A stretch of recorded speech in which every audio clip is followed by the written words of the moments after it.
tambahin 2 ya. Bahasa di suara saya gedumel. Ya, gulung-gulung.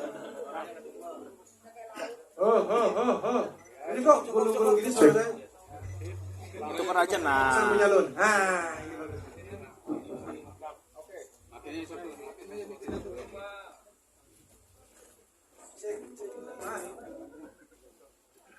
Halo ya. Yuk. Tenang. Enggak, ya, soal apa yang terjadi sih sebenarnya apa yang lu dibilang ya kan ini di pikiran jadinya lu ditempatkan sebagai orang yang melawan hukum kan kurang lebihnya ya. Mungkin lu bisa ceritain dulu Mas, posisinya gimana tuh. Jadi begini, terima kasih teman-teman semua udah datang ke sini. Pertama saya ingin bikin semacam apa ya, disclaimer dulu ya. Saya ini bukan tipe orang yang melawan hukum. Saya bukan orang seperti itu. Kalaupun saya melawan hukum, saya akan mencoba memberikan saran dan merubah itu dengan konstruktif. Tidak dengan melawan seperti itu. Tidak. Nah, itu yang harus saya sampaikan. Yang kedua, bahwa saya sangat peduli terhadap nasib teman-teman musisi dan juga terutama teman-teman musisi pencipta ya, yang tidak semuanya memiliki nasib sehebat Ahmad Dhani ya. Banyak juga yang masih berjuang untuk mendapatkan royaltinya sesuai dengan sistem yang seharusnya berlaku. Itu yang harus saya klarifikasi. Maka saya juga membantu beberapa waktu lalu untuk memperjuangkan hak-hak pencipta yang sebenarnya kemarin itu ingin dihapus ya melalui gugatan label-label atau kelompok label tertentu ya. Dan itu sudah kita menangkan dari sisi musisi dan pencipta bahwa lagu-lagu yang sudah melewati masa itu kembali kepada pencipta ya untuk dieksploitasi. Itu konteksnya lain. Artinya saya ingin katakan bahwa saya peduli dengan teman-teman musisi dan pencipta dan masa depan kita semua. Kalau saya melihat begini ya, masalah ini sebetulnya ada di paling tidak 2 sisi. Pertama, masalah hukum, ketidakpahaman akan ketentuan hukum positif, artinya hukum yang berlaku. Yang kedua adalah masalah yang bersifat lebih pribadi. Ada 2 hal. Pertama, mungkin rasa tidak terpenuhinya fairness atau katakanlah keadilan gitu ya. Atau yang kedua, masalah yang lebih pribadi lagi. Sebaiknya nggak usah diungkap di sini. Teman-teman justru pengen tahu. Jadi sebenarnya masalahnya itu konstruksinya ya. Masalah hukum ya, peraturan dan aturan yang sebenarnya benar-benar berlaku. Yang kedua masalah soal ketidakpuasan terhadap penerapan hukum ini sendiri. Ya. Kalau lu mau nanya yang apa? Sebenarnya kan yang disinggung ada hak moral ya. Hak moral itu sebenarnya seperti apa sih?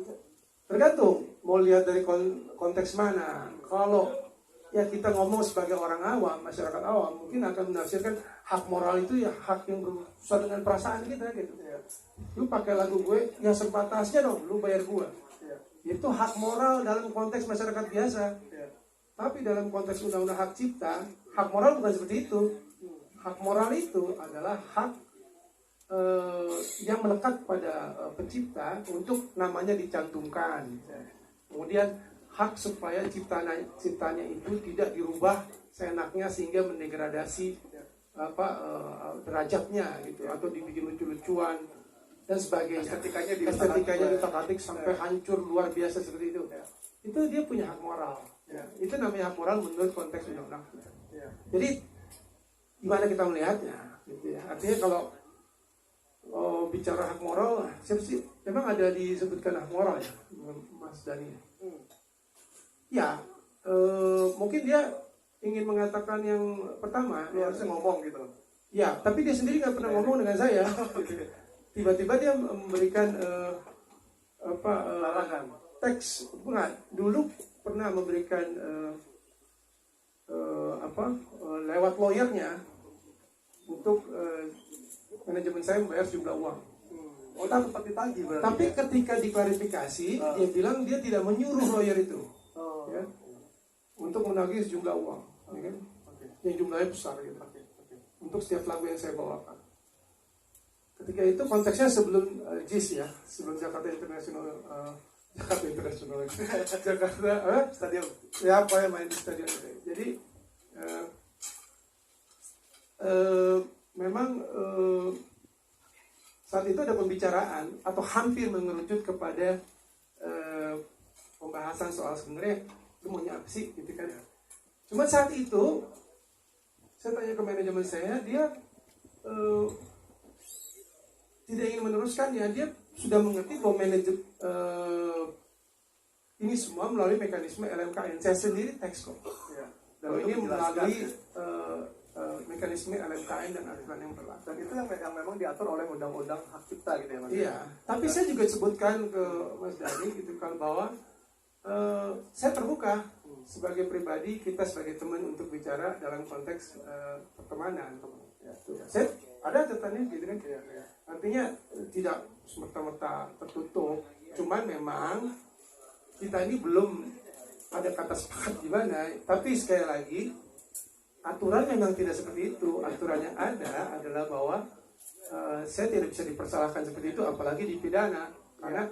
Karena saya kalau manggung itu membuat kontrak di mana IO yang bersangkutan itu, IO itu akan memiliki kewajiban untuk membayar royalti pada lembaga manajemen kolektif nasional, sehingga saya lepas dari tanggung jawab itu sebagai pengguna. Ya. Gitu kan? Dan itu sudah berlangsung bertahun-tahun. Ya. Saya nggak tahu kapan, sudah lama sekali. Dan itu selalu cantumkan di kontrak. Selalu ada di situ. Jadi dari kacamata hukum positif, saya kira sulit untuk mengatakan bahwa saya ini dalam posisi yang bersalah. Ya. Dan yang perlu publik tahu, Pak ini Mas, dari undang-undang hak cipta gitu ya, kan dilarang. Padahal di undang-undang ini intinya seperti apa sih? Sebenarnya Mas, lu sebagai masyarakat kan harusnya memang dilindungi gitu ya, boleh menggunakan hak ekonominya gitu. Terlepas lu dari penyanyi dewa atau tidak.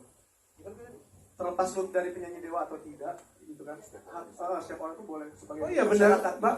Dalam undang-undang. Ya, dalam undang-undang hak cipta nomor 28 tahun 2014, khususnya pasal 23, Anda bisa. Pasal 23 dulu, Ji. Pasal 87 ayat 23 ayat 5 ya. Saya lupa ayatnya. Yang jelas pasal 23 itu menyebutkan bahwa setiap orang ya bisa menggunakan lagu ciptaan ya dalam pertunjukan tanpa meminta izin terlebih dahulu kepada pencipta dengan membayar sejumlah royalti kepada pencipta melalui LMKN. Dan tarifnya udah diatur. Tarifnya sudah diatur melalui keputusan menteri. Jumlahnya adalah 2% dari performance right. Ya, 2% dari tiket yang terjual atau 2% ketika tidak ada tiket dari biaya produksi yang berhubungan dengan musik. Itu ada kok dalam keputusan menteri tahun 2016 ya. 2016, jadi tolong diteliti. Nah, seperti itulah konteks hukumnya. Jadi prinsipnya jangan kita mempersalahkan orang jika memang tidak ada aturan yang menyalahkan. Saya merasa saya tidak bersalah. Ya. Saya berpikir bukan merasa bahwa saya tidak bersalah. Dan seharusnya langkah yang ditempuh Dhani idealnya seperti apa? Dia kan politisi juga nih. Ya, menurut saya Dhani sebagai politisi, setidaknya itu yang diakui, dia harus membuat langkah-langkah yang komunikatif, elegan, dan substantif melalui jalur-jalur yang konstruktif apabila ada ketidakpuasan, bukan membuat pernyataan-pernyataan yang menyetir opini publik seolah-olah si Once nih bersalah. Karena sebelumnya dia menyatakan bahwa Ion yang bersalah, tiba-tiba melarang saya membawakan lagu Dewa. Saya mau klarifikasi di sini. Saya juga tidak membawakan lagu Dewa, kecuali lagu Dewa. Itu pun mungkin satu atau dua yang saya ciptakan. Gitu. Yang menciptakan itu judulnya apa? Cemburu. Ini kan menciptakan bareng Dhani, kan Dhani bikin liriknya, saya bikin nadanya. Jadi saya kira nggak masalah karena satu lagu yang saya bawakan itu tidak merupakan kompetisi dengan Dewa gitu. Artinya Dewa yang sebesar itu dengan penonton yang bisa 70.000 orang kok bisa saya saingi bagaimana gitu. Saya udah cukup kenyang dengan manggung di 70.000 di puluhan ribu orang. Terakhir memang luar biasa 70.000. Artinya saya ini dalam karir saya sudah kalangan penggemar saya sendiri yang mencintai karya saya dan datang ke konser saya, mungkin mereka suka dengerin lagu Dewa paling satu atau dua. Dan saya nggak merasa bahwa itu merugikan Dewa apabila saya toh melakukan ini dalam konteks aturan yang sudah ada, pembayaran royalti melalui LMKN. Thank you, gue tahan dulu sebentar, gue ke Mas Panji. Kan Dani minta direct royalty gitu ya, supaya Once membayar langsung, secara langsung gitu ya. Sebenarnya bisa lu jelasin nggak sih soal direct? Apabila Nah, Dani nggak minta itu kan, Dani nggak minta direct royalty kan? Oh, nggak minta direct royalty. Makanya, saya nggak tahu permintaan dia terakhir adalah saya tidak boleh membawakan lagu Dewa. Terus setahu saya dia terakhir meminta untuk, maksud saya dia setuju untuk pembayaran royalti melalui LMK. Ya kan? Karena dia sendiri tergabung dalam WAMI. Ya, seperti itu. Makanya kita agak kaget kenapa dia harus melarang saya untuk membawakan lagu Dewa gitu ya. Jadi kan kaitannya sama minta izin itu kan artinya juga ada perizinan langsung gitu. Nah, Karena undang-undang mengaturnya itu kan dengan LMK gitu ya. Nah, apa yang terjadi jika itu dilakukan gitu Mas? Kalau misalkan ada direct izin gitu. Oke. Soalnya. Ya, terima kasih. Jadi waktu Once minta tolong saya untuk dampingin dia kasusnya, saya bilang, lu nggak butuh lawyer, Cek. Masalahnya gampang kok. Ya kan? Tapi setelah kita diskusi lama, saya pikir oke deh saya dampingin. Karena gini, yang penting ini sebenarnya kalau masalah hukumnya nggak ada, nih sebenarnya sensasi aja dibikinnya. Ya. Cuma ini udah, menurut saya memang perlu untuk diklarifikasi apa ya? Karena ini sifatnya sudah disinformasi. Ya, sengaja pengaburan. Bukan hanya misinformasi nih, udah disinformasi. Seolah-olah Once bersalah, seolah-olah Once merasa lebih besar pada Dewa gitu ya. Hingga kemudian fokuskan gitu. Serangannya bukan cuma jadi masalah hukum, jadi masalah personal juga kan, kelihatannya jadi begitu, gitu kan. Apakah IOU nanti juga akan jadi gentar, akan jadi males gitu kan, itu kan juga bahaya gitu buat Once. Kalau masalah hukumnya sederhana sekali, ya. Ini masalah pemahaman dari orang yang tidak paham. Undang-Undang Cipta itu memang memberikan hak kepada pencipta, ya, izin. Itu benar. Pasal 9. Perhatikan deh, pencipta-pencipta yang senang banget melarang orang gunain lagu pasti bilang pasal 9. Pasal 9 itu memang pasal untuk izin. Jadi ada 9 hak pencipta. Kalau Anda pencipta, Anda punya hak untuk menerjemahkan karyanya gitu kan. Kalau buku ya, mengadaptasi, kalau musik, mengaransemen, itu hak ekonomi Anda sendiri. Anda boleh sendiri. Jadi kalau saya punya lagu, ngasih ke saya gitu, coba gue bikin musikal ya, boleh berapa? 200 juta, itu mesti bayar. Tarifnya dia sendiri nentuin, nggak ada lembaga lain. Gitu. Cek, lagu lu ganti liriknya ya, bahasa Inggris, oke, berapa? 1 juta, gitu. Ya udah, kita bayar. Itu hubungan antara si pencipta dengan yang ketiga, boleh langsung. 8 hak tuh. Kemudian ada 1 hak, namanya apa? Hak pengumuman, ya, penampilan di muka umum dengan komersial. Nah, penampilan ini si pencipta lagu nggak bisa langsung ya dapat hasilnya. Dia harus tergabung di LMK, lembaga media. Kenapa? Harus diatur seperti itu? Kalau nggak kacau balau. Ya, ada warung nih, kios jam 3, Ahmad tadi datang minta duit jam 4. Mana lagunya diputar? Iya, kan? Siapa? Slang datang. Tiap orang minta dimainin, sorry. Dimainin gitu ya. Semua orang minta lagu sendiri-sendiri kan. Yang punya kafe kan kapan kerjanya kan bayar terus. Udah tarifnya sendiri-sendiri. Makanya kalau mau dapat duit royalti dari performing, ya undang-undang bilang harus ikut LMK.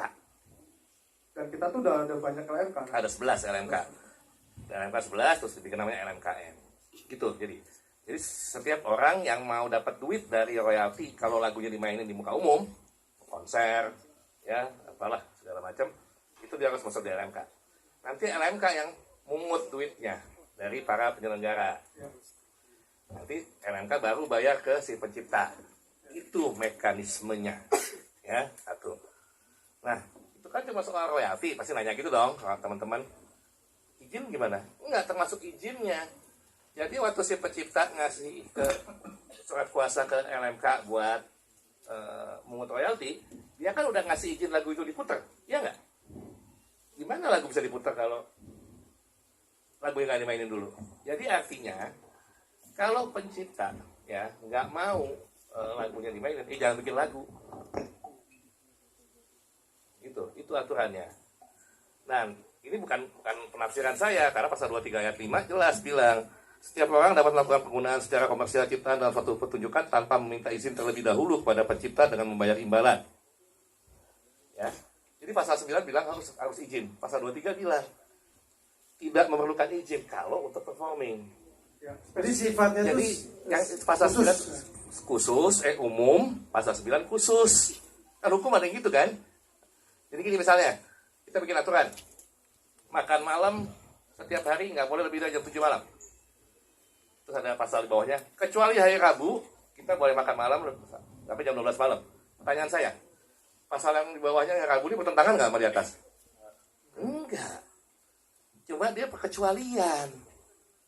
Nah, perkecualian itu untuk apa? Untuk performing. Yang 2% tadi itu 2% tadi.